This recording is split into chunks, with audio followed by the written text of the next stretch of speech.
Comment prévenir les crampes musculaires? Pour prévenir les douleurs spasmiques, il est recommandé de consommer plus d'aliments riches en magnésium et en potassium. Il faut également étirer et masser la zone affectée. Les crampes peuvent devenir très douloureuses. Nous allons passer en revue les produits alimentaires, les nutriments et les compléments qui peuvent vous aider à prévenir les crampes musculaires. En même temps, cela vous aidera à améliorer l'état de vos muscles.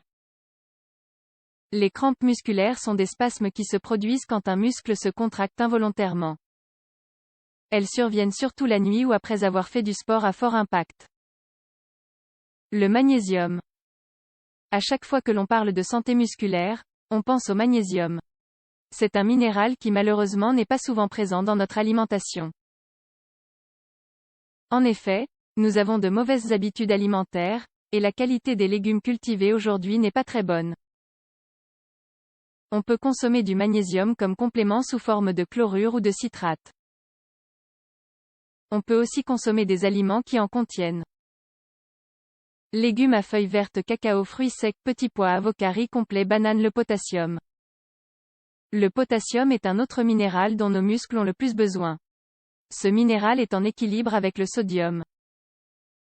Et comme ce dernier est très souvent présent dans nos assiettes, le potassium, lui, est mis de côté. Quels sont les aliments riches en potassium? Tomates, bananes, germes de blé, fruits secs, pommes de terre, rhubarbe, melon. Chaque jour, nous devons consommer une quantité nécessaire de magnésium et de potassium, ainsi que d'autres minéraux. Il existe une bonne façon de s'assurer d'avoir cet apport quotidien. Il suffit de se faire chaque jour une salade avec des légumes verts, des fruits secs, des graines de tournesol, des graines de sésame et des germes. On peut également utiliser de l'ail cru pour donner du goût à nos plats. Des compléments naturels pour prévenir les crampes musculaires. La teinture de viburnum. La teinture de l'arbuste de viburnum est une option végétale qui nous permet de lutter contre les crampes musculaires. Nous prendrons une cuillère à café dans de l'eau jusqu'à 3 fois par jour.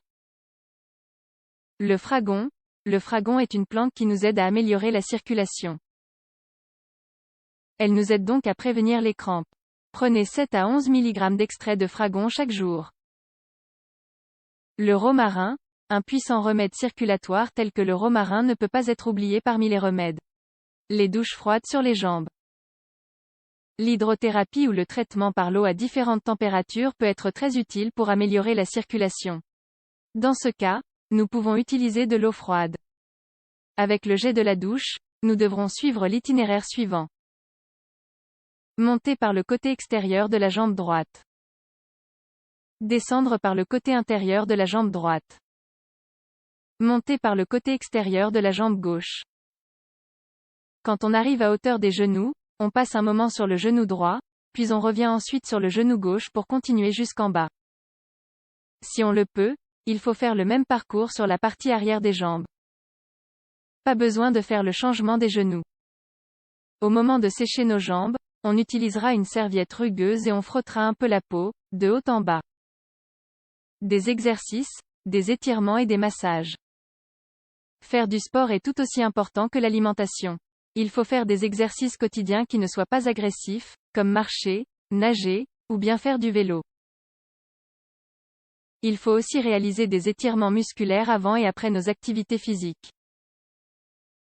Pour finir, on peut aussi faire des massages sur les zones où on a l'habitude d'avoir des crampes musculaires. Le mieux est d'aller voir un kinésithérapeute ou un ostéopathe. On peut aussi se faire soi-même les massages si la zone le permet. Pour ce faire, on utilisera de l'huile de sésame pour la base. On ajoute ensuite quelques gouttes d'huile essentielle parmi les plantes suivantes: amamélis, romarin, fragon ou vigne. Une fois le massage terminé, on recouvre le tout avec une serviette éponge puis on laisse reposer le muscle pendant 15 minutes. C'est une bonne manière de maintenir la chaleur sur la zone.